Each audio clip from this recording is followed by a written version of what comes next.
Hi guys, my name's Laura and I'm the Specky Seamstress. Today I'm going to show you this box, but first I am wearing today the Deer & Doe Scirocco, I've heard it pronounced various ways, but the new jumpsuit by Deer & Doe. That's thrown the wet pants off, which I am really in love with. Properly secret pyjamas. And this fabric is from Colville Fabrics, which is a Facebook group, and I'm planning on doing a come fabric shopping with me on Facebook soon, so watch this space. I showed you my box of unwanted clothes last week and came up with some plans for what I'd like to make with some of the things in there. Now this is another giant overflowing box that I have that sits in my Calix unit of makes in progress. Yeah, I'm a terrible 95%er. I'm really good at getting an idea and starting it and then not finishing it for any number of reasons.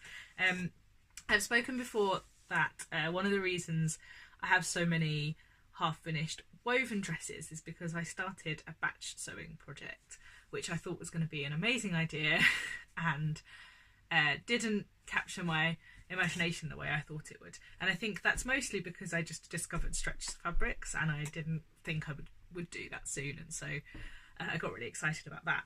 But I thought I'd just go through and show you some of the makes in here that I really should have finished by now and just try to talk about why I've stopped sewing them, and to try and kind of decide which ones I should really finish in the next few weeks and whether there's any that I should just sort of abandon and do something else with the fabric instead. And I actually have some of those underneath my desk so I might have to pause and restart at some point.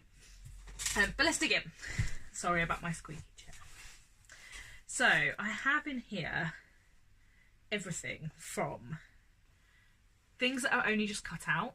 So this gorgeous panda jersey, and it's a really soft jersey, I think it's a viscose jersey from Lubadoo Fabrics, is going to be a wrap top with using the bodice from the New Look 6301 pattern. And one of the reasons quite a lot of these top ones are going to be unfinished is because I set myself some very unrealistically extravagant plans for before I went on holiday last month. No, more than last month. It's too long ago that I went away. And then my sewing machine broke and I couldn't sew any stretch fabrics. So these things got abandoned to a bin. And I was really hoping that Sewing Animal April would enthuse me to finish this, but it obviously didn't. So I need to look at that one. And then I have another New Look 6301 dress cut out. This is a dress rather than a top in this gorgeous, I think that's reasonably true to colour. It's sort of a taupe polka dot rather than just a grey, which I think will be a really lovely dress for work. And I picked up that fabric from Fabworks Mill. It's one of their organic jerseys that was in the sale. Another one that I really should have sewn and finished during Sewing Animal April was this. I think I mentioned before that I volunteer at the Girl Guides unit running a Rainbows unit, so kids activities for girls aged 5 to 7, and my rainbow name is Ladybird. So I bought this, I bought a meter from Fabworks Mill, planning on just making a little Freya top that could go underneath my guiding polo shirt, and then it was so wide that I thought, oh, I'm definitely going to be able to make a dress from this instead.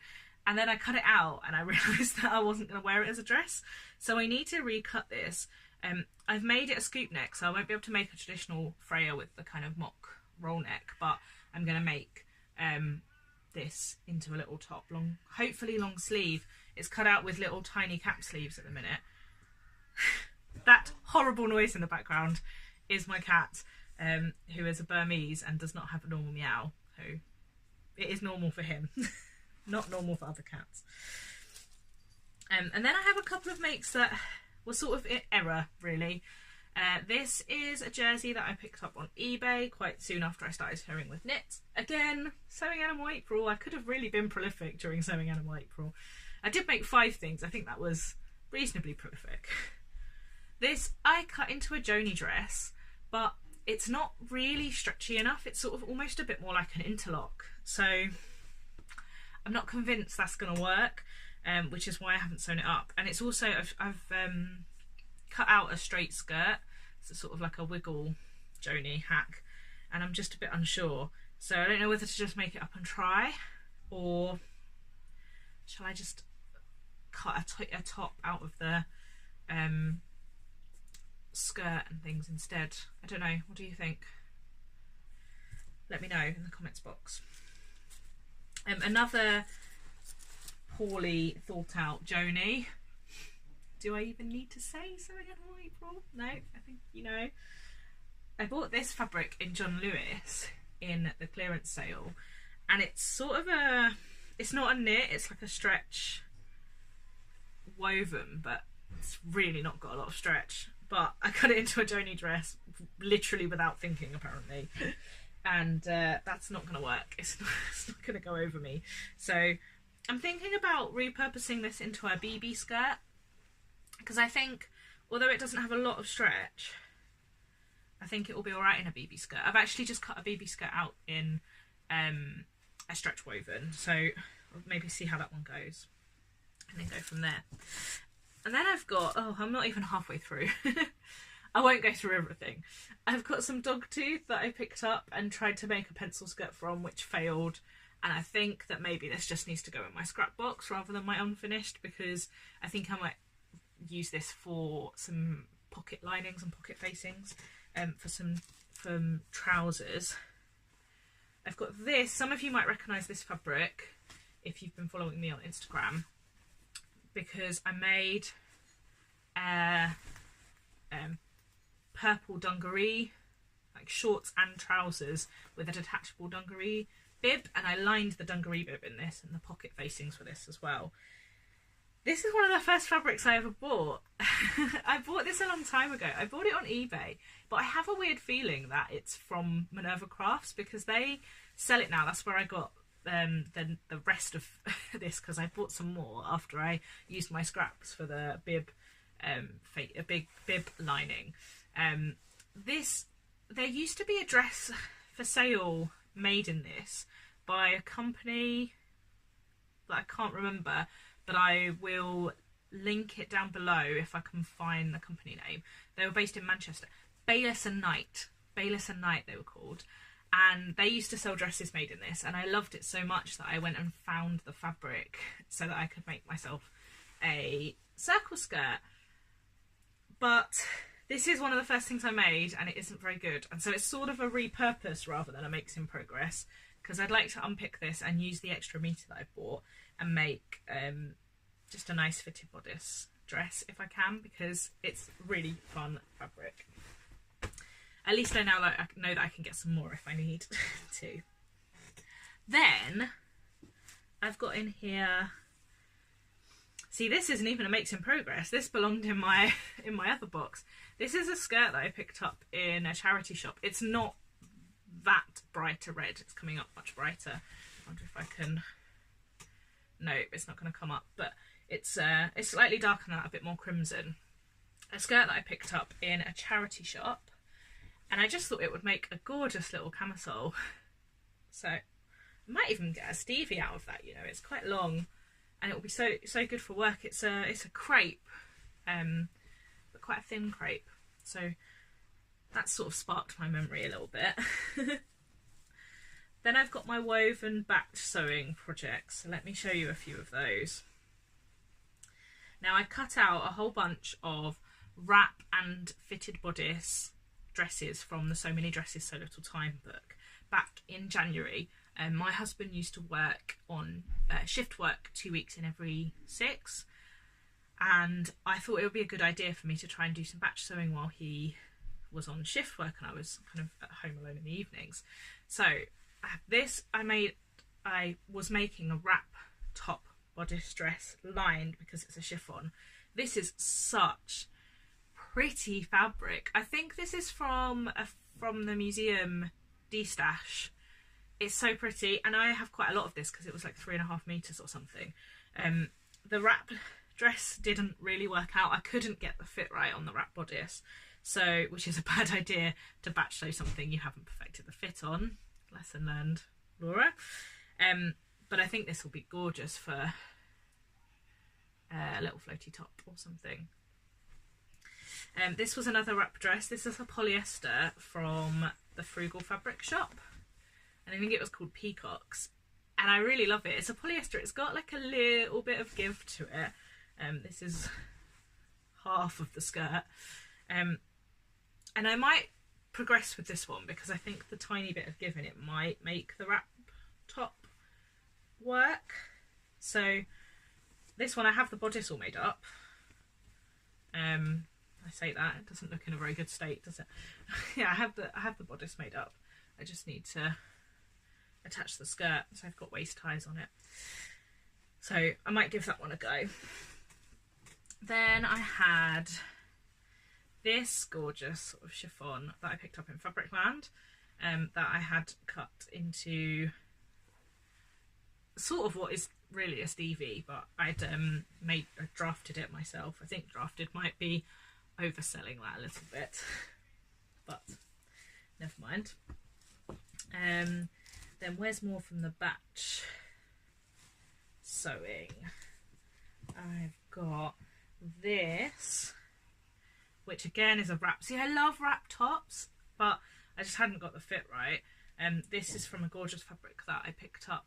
Again, it's coming out a little bit brighter than it is. That's a little bit more true to colour.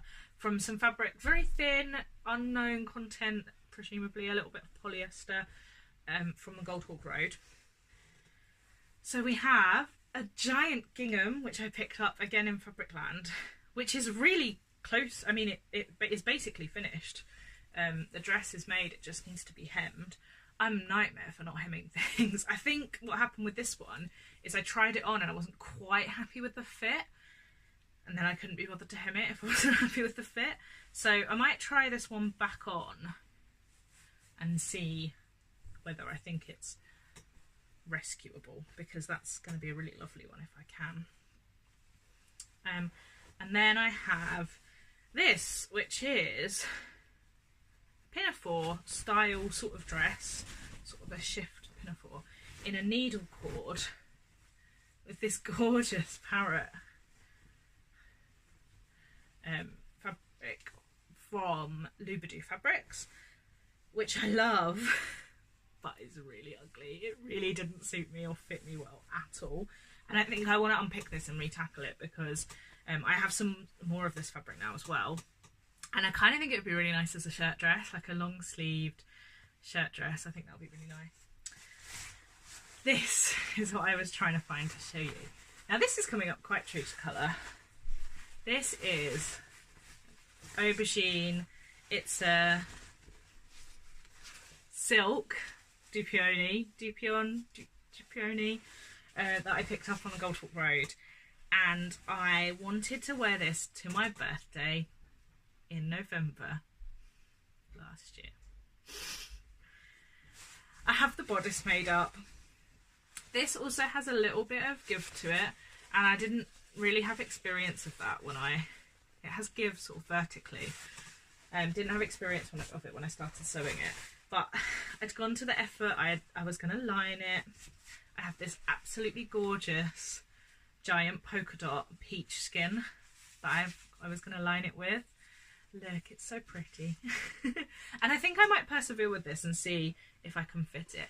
This polka dot peach skin I have loads of, and well, I say loads, I think I've got sort of 2.5 meters left, and I want to make a Stevie top from it. I know that I've become a bit of a one-track record, but I think it'll be really nice and cool, like wear it to work, wear it casually. It is a little bit see-through, but not as much as you would expect for a peach skin. So that is some of the box of unfinished things.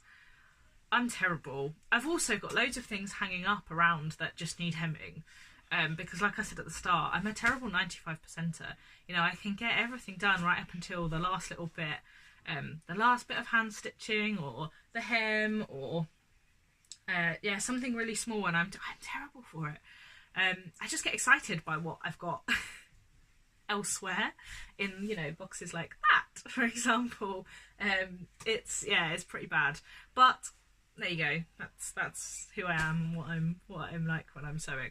So this wasn't really one of my pledges for Me Made May, but so many other people have been talking about finishing off their UFOs, their unfinished objects, this month, that I've decided that I would quite like to do that as well. So I'm going to try and tackle some of these this month and show you some progress later on in the month or at the end. Thanks very much, guys. Thanks for watching. Tell me what you're doing for your unfinished object stash, for want of a better word, this month. I'd love to hear. Thanks, guys. See you next time. Bye.